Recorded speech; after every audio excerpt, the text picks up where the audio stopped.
Thousands of college students lined up at the state capitol to rally against cuts to public education. We'll tell you what they want.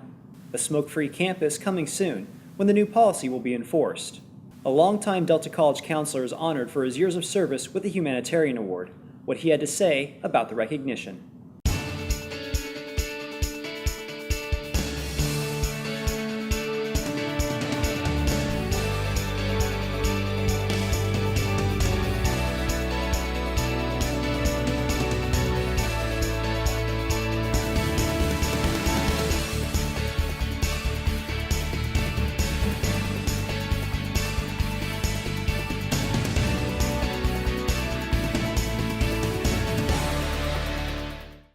You're watching DCTV News. I'm Anthony Johnson. And I'm Alexis Bustamante. This is a show that brings you news and events that happen on San Joaquin Delta College and around the Stockton community. Thousands of college students, teachers, and supporters of public education gathered in Sacramento this week. They were there to protest budget cuts that affected higher education in California. The group gathered to support legislation that would lower tuition fees. Citing health and safety concerns, Delta College has approved a new smoke-free campus policy. Of course, with this policy comes controversy. DCTV News reporter Seth Lohman has both sides of this story. Light. Inhale and exhale. Starting July 14th, this three-step process will be a thing of the past as Delta enforces a no-smoke policy on campus. This means that smoking of any kind will be forbidden on college grounds. Sergeant Mario Vasquez says the new smoking policy is a result from other on-campus disturbances. The old policy was you can smoke in parking lots. Yeah.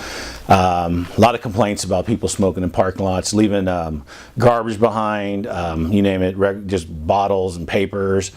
We're getting a lot of non-students hanging out there smoking. Once this policy is active, students that are caught smoking on campus will have to pay the price. The first citation for smoking is $33, the second, $66, and the third, $100. Smoking and non-smoking students weighed in on the policy. They should really try to choose their battles and try to, do something that's a little bit more constructive versus, telling people where they can or cannot smoke. Being a smoke-free campus, I guess they are trying to promote. It could be pushing people out of smoking or pushing the influence of smoking out. For now, students can still smoke on campus, but once the policy is enforced, cigarettes will look less like this and more like this. In Stockton, Seth Lohman, DCTV News reports. Thank you for that story, Seth. San Joaquin Delta College offers many resources for student success.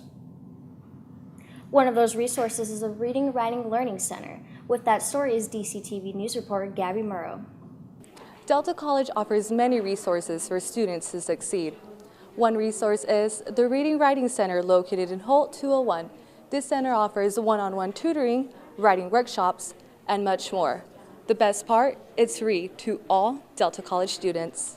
Once the professor approves tutoring, students can sign in with their Delta College ID number. DCTV talks with writing tutor Malaysia Robinson to discuss one-on-one tutoring. It doesn't have to be an English paper. It could be a history paper. It could be sociology paper. Just anything to do with the reading. Depending on what you need when you walk in the door is how the appointment will go. Patty Drake, Instructional Support Assistant 3 from the RWLC, tells us more. This is the Reading, Writing, Learning Center, and in this center we house 3 different labs. The front area has the reading lab, and there's ESL to the right when you walk in the front door, but this is the area that I oversee, and this is the writing center. When asked if she would recommend the RWLC to others, student Guadalupe Coronado replies. 100%, yes, definitely. First of all, because the students that work here are amazing, and I have seen students graduating from here thanks to this particular department that Delta has. To schedule an appointment for one-on-one tutoring, workshops, and more, please visit the Reading Writing Center in Holt 201. For DCTV News, I'm Gabby Murrow. One person who has seen his fair share of successful college students is Delta College counselor Tony Fitch. Mr. Fitch was recently honored as a recipient of the Martin Luther King Jr. Award. The award spotlights people who have served their community. To many who know Mr. Fitch, the award came as no surprise. Here's what he had to say about the recognition. This award, first of all, it was a surprise, And personally, it just kind of validates all the work that I've been doing over the years. And I didn't expect anything like this. I just do my job because I enjoy working with people, as you know, and helping students. Internationally acclaimed film director Marcus Brony made his way to Stockton. For more on the story is DCTV News reporter Sonia Herrera.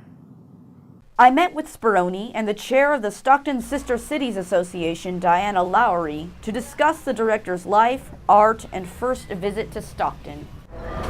All right, Mr. Speroni, thank you for joining us here in Stockton with Diana Lowry. Thank you. What were you working on just before you came to Stockton? Okay, this one in Hell's Heart is one I'm working on it because in Hell's Heart is a short documentary in 21 minutes, and in my point of view, it should be the heart of a bigger project. I'm working on it. Where were you born and raised? I was born in Parma as an artist in Parma, and I thought my life was just straight as a painter. It's not true, because at the time I changed my life in another field, that is documentary field, and then I moved from Parma to Rome. How were you introduced to the Sister Cities organization? I was introduced because I was born in Parma, and that is maybe if you want to say something about Sister City. The Sister City relationship, his family still lives in Padua, so he was aware of the Sister City projects, and his brother is the liaison for the Sister City, my counterpart in Italy. All right, thank you, Mr. Speroni, and thank you, Ms. Lowry, and for giving us this opportunity to interview you for the Stockton Sister Cities Association. I am Sonia Herrera of DCTV News, signing off. Delta College student athletes represent their teams both on and off the field, or court, or pool. You get the idea. To find out more about the people who make up our sports teams, here's a new segment called Mustangs of the Week. Nicholas Guzman is a sophomore shooting guard / post. He attended Chavez High School in Delano, California. He is majoring in physical education. Guzman led Delta in scoring this season with 15.1 points per game. What was his deciding factor when coming to Delta College? What was the biggest factor was I heard that it was a great program and a great school. I've been playing basketball for about, I'll say at least 10 years, half my life. Mustangs overall is 15-13 and conference 8-6. Is Number 24, Kobe Bryant. Okay. What is your plan after Delta College? My plan is to keep playing basketball. Who knows where, but definitely keep playing basketball and get my education right. My pregame rituals are just being focused and just being mentally prepared for the game. I hope so after, I move back home. I hope I can stay in contact with everybody. They've been great to me. I see them like brothers. Reporting for DCTV Sports News, I'm Eleanor Moffey. Great job, Delta Mustangs. That concludes this episode of DCTV News. For more Delta College news, follow us on our social media. I'm Anthony Johnson. And I'm Alexis Bustamante. From Shima 146, this is DCTV News.